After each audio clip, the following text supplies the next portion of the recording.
भैया भैया भैया भैया भैया भैया सामने से।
बहुत ज्यादा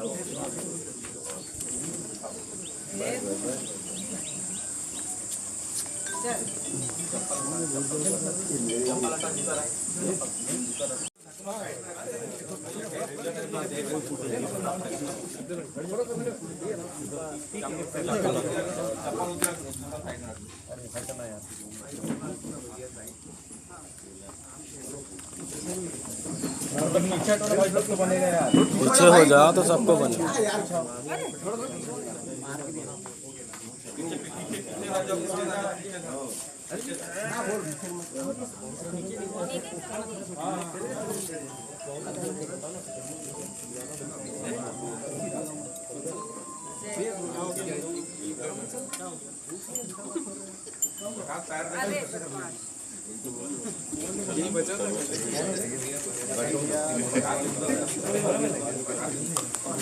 भैया एक मिनट खवा तो भैया भी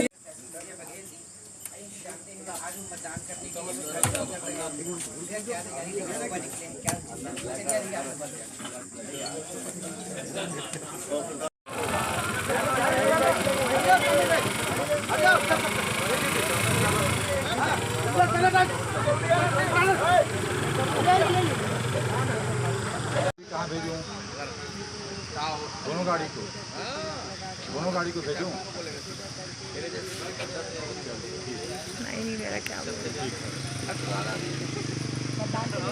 मतदान जो करने जा रहे हैं उनको क्या बोलेंगे और अब क्या करना है? आप कहाँ भैया ऐसे कहना है आपका? जनता का भरपूर आशीर्वाद हमारे साथ है, कांग्रेस पार्टी के साथ है और जनता से अनुरोध है कि ज़्यादा से ज़्यादा मतदान करें। पहले मतदान फिर बाकी काम।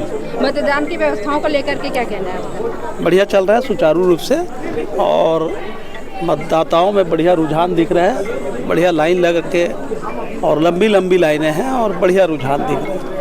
भैया कोई आशंका तो नहीं है ईवीएम मशीन को लेकर, जैसे चुनाव के बाद हमेशा उसमें? अभी तो मतदान हो रहा है जी, कोई बात होगी तो बताएंगे क्या। कहीं और कोई किसी तरह की समस्या है? कुछ अभी 2 जगह ईवीएम की खराब होने की सूचना आई थी, एक पुरई में और दूसरा मासा भाट में। उसको हमारे द्वारा आपत्ति करने के बाद उसको सुधारा गया है। मंदिर में पूजा करके सभी मतदाताओं को श्रद्धांजलि भी दे दी है शायद, है ना। तो वो देखिए, एक तो प्रधानमंत्री का संतुलन बिगड़ा हुआ है, अब मुख्यमंत्री भी मानसिक संतुलन बिगड़ चुका है। देखिए बीजेपी ज्वाइन कर ली, जैसे कि चर्चा चल रही थी कि बीजेपी ज्वाइन करेंगे। ये इतने दिनों तक जो ड्रामा चला है 1-2 तारीख से, वो पूरा स्क्रिप्टेड था। वो कहानी लिखी गई थी, उसके हिसाब से वो रोल प्ले कर रही थी। मामला कुछ भी नहीं था, कांग्रेस को बदनाम करना था। अंततः वो भाजपा में चली गई। अब सवाल ये उठता है कि उसके साथ डील क्या हुआ है। इसको तो या तो राधिका खेड़ा बता सकती हैं या फिर भारतीय जनता पार्टी वाले। डील तो हुआ है, तभी ये सब इतना ड्रामा किया गया है। और उससे ज़्यादा बड़ी बात यह है कि भारतीय जनता पार्टी के बताना चाहिए कि मास रेपिस्ट है कर्नाटक के जो सांसद है, वो उसके साथ प्रधानमंत्री खड़े होकर उसके लिए वोट मांगे हैं और उन्होंने कहा कि इसको जो वोट दोगे वो मुझे मिलेगा। तो उसके बारे में भारतीय जनता पार्टी को बोलना चाहिए कि आखिर मास रेपिस्ट के साथ भारतीय जनता पार्टी खड़ी। लोकतंत्र में हमारे विश्व के सबसे बड़े लोकतंत्र के भारत 140 भारतवासी विश्व के सबसे बड़े लोकतंत्र के सोच हो रहा है। और इस महोत्सव में हम पूरे परिवार लोग भी इस महोत्सव में अपनी सहभागी और अपनी हिस्सेदारी और अपने कर्तव्य को पूरा करने के लिए, मतदान करने के लिए समाये हैं। और सभी से अपील करता हूँ कि सभी अपना मतदान करें और अवश्य करें। आपके एक मतदान से राष्ट्र निर्माण और राष्ट्र को एक नई गति प्रदान करें। जैसे कांग्रेस और भाजपा में लेकर ये चर्चा हो रही है, काफ़ी बड़ा संघर्ष नजर आ रहा है, आप क्या कहेंगे? नहीं, कोई संघर्ष नहीं है। जब परिणाम आएगा और अभी भी आप लोगों से पूछेंगे तो साफ कहना, देश के लिए चुनाव है और देश हित के लिए भारतीय जनता पार्टी नरेंद्र मोदी जी को लोग समझते हैं। कहीं ना कहीं भाजपा महंगाई वगैरह को लेकर इसको बनाना चाह रही थी, वहीं कांग्रेस ने अपने संकल्प पत्र में 1 लाख का वादा किया, इसका क्या फायदा नहीं? पिछले 5 साल के कांग्रेस की सरकार की तो 500 रुपये लोग देने की घोषणा की माताओं को, और गैस सिलेंडर भी 500 रुपये में देने की बात करते हैं। दोनों वादा पूरा नहीं किए। पिछले विधानसभा की जो 5 साल की जो घोषणा उसको पूरा नहीं किए तो 1 लाख से कहाँ से करेंगे। और जो मजदूरी, न्यूनतम मजदूरी, वो भी अगर पूरा जोड़ेंगे तो उतना पैसा नहीं होगा। और देश की जो बजट है कुल, उस बजट के अनुरूप उसके डबल के हिसाब से या 1.5 के हिसाब से जो बता रहे हैं 1 लाख रुपये जो देंगे, वो कहाँ से देंगे जब उतना बजट ही नहीं है।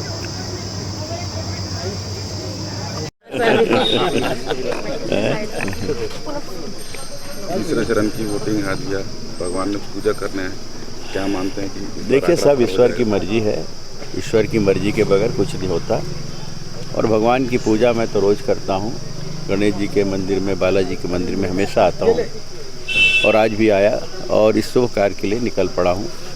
जनता जनार्दन का आशीर्वाद भरपूर मिल रहा है और निश्चित रूप से लोग देश हित, राष्ट्र हित की बात को लेके अब अपना निर्णय ले रहे हैं। जिनके मजबूत हाथों में ये देश का भविष्य टिका हुआ है, माननीय मोदी जी, उनके ऊपर फिर से एक बार भरोसा करके लोग उन्हें प्रधानमंत्री बनाने भारतीय जनता पार्टी के कमल छाप में वोट दे रहे हैं। ये आज सभी तरफ से खबरें आ रही हैं। कांग्रेस के घोषणा पत्र में 1 लाख महिलाओं को पैसे देने के बकवास करने वाली पार्टी है, बकवास करती है और कई जगह तो उनको भगा दिया गया है। महिलाएं खुद भगाई हैं, भग जाओ यहाँ से, झूठ बोलते हो। अरे जो सरकार बनाने लायक सांसद खड़ा नहीं कर पाए चुनाव में, वो क्या करेंगे? वो लोग तो 10 लाख भी बोल सकते हैं। ये लोगों के मन में है। पिछली बार 500 देने की बात कही जब सरकारी लोग छत्तीसगढ़ में बनाए थे, तो भूपेश बघेल की सरकार बनी थी। वृद्धा पेंशन को 350 से 1000 की बात कही थी। 75 साल से ऊपर वालों को 1500 से ऊपर बात कही थी। कहाँ है? झूठ बोलना और लोगों को बरगड़ाना इनका काम है। अब इनके बोरिया बिस्तर गोल है। भैया, आज आप मौसम का मजा लेते हुए आज स्कूटी में निकले हैं इसके लिए? नहीं, मौसम में तो धूप में भी निकला था।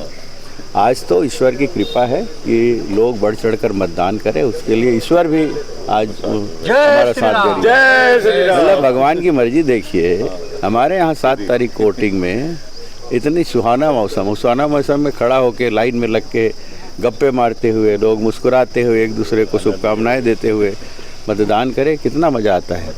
भैया, लोकतंत्र का महापर्व है, लोगों से क्या अपील करेंगे? लोगों से मैं यही अपील करूँगा, विनम्र निवेदन है, ये महापर्व है, महायज्ञ है। ये देश बनाने के लिए चुनाव है। कोई सांसद या कोई सरकार बनाना, शासन करना, ये उद्देश्य लेके ये चुनाव नहीं हो रहा है। ये चुनाव देश बनाने के लिए हो रहा है, राष्ट्र निर्माण के लिए हो रहा है। इसलिए आप सब जो लोकतंत्र में इतना बड़ा मत देने का अधिकार मिला है, उस अधिकार का सदुपयोग करिए और ज़्यादा से ज़्यादा मतदान करिए। मैं तो कहता हूँ 100% मतदान करिए। सब लोग निकलिए, अपने घरों से निकलिए और मतदान करिए। ये इस महायज्ञ में अपने मतदान का सदुपयोग करते हुए एक आहुति आप भी डालिए। जिस तरह हवन पूजन में आप आहुति डालते हैं, उस तरह इस महायज्ञ में आप अपनी एक आहुति वोट देकर डालिए, ये मेरा निवेदन है।